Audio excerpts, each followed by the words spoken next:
Welcome. Thank you for tuning in to my short video about my book here, The Slaves of Immanuel Kant. And let me tell you a little bit about this book and start with this question. Did you know that the first colleges in America were all Christian, starting way back in the 1600s, believe it or not? But now all those early first colleges are not Christian. Well, how did they lose their religion? Let's talk for a moment about that, but first ask why they were Christian in the first place. The first American colleges were Christian because in those days, both church and society knew that it was folly to educate a man if he were not first wise.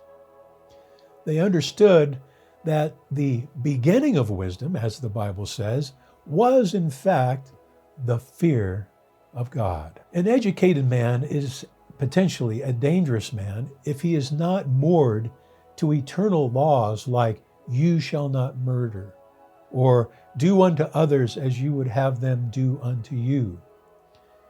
An educated man is a dangerous man if his behavior is not governed by the realization that he will one day stand before God and give an account of his deeds.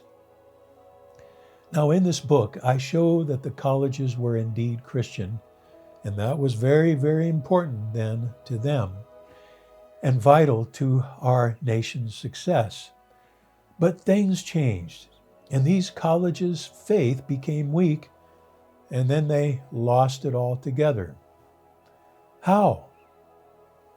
Well, there are many reasons for that, but we could distill it down to these two main things. First, there was simply the march of the progress of thought that was unleashed with the Reformation, the Protestant Reformation in the 1500s. Luther and other reformers put the power back in the individual man to decide for himself what true Christianity was for himself. But you see, some took this as an opportunity to be skeptics and even atheists. This spirit pressured the Christian bases of the colleges through the late 1700s and the 1800s, culminating with the idea that God cannot count for knowledge, and then culminating in the scientific opinion that men were not created but evolved from nothing, the whole Darwinian paradigm.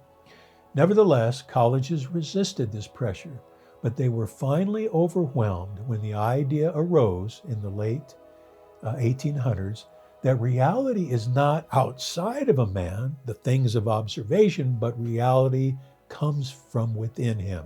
Reality is inside. And this was the second reason why colleges lost faith. The world of objects does not come inside a man's mind from the outside, but the mind creates the world of objects. This was the result preeminently of the philosophy of the German, or more accurately, the Prussian thinker, Immanuel Kant. He taught that man creates his world, or as a much more recent philosopher said, a Kantian philosopher, that man creates the world in his own image. Well, taking this as fact, some of Kant's most influential immediate followers decided that the mind of man, being the ultimate creator of reality, is therefore divine. And this is the straw that broke the Christian backs of the schools. Why?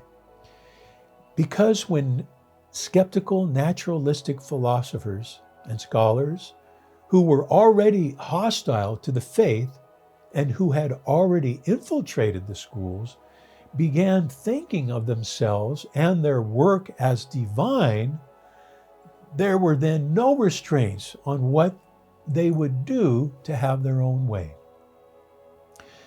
In this book, I expose Kant's philosophy as a fraud. I show how it affected the early colleges, and then I show that this tribunal, as Kant himself called his own epistemology, how it had disastrous results. Because of him, our education system and society have become, using the prophetic words of his distinguished Harvard philosopher over 200 years ago, a motley compound of the swine and tiger. To see my several points of refutation of Kant's philosophy, you can obtain my book at any of many online booksellers.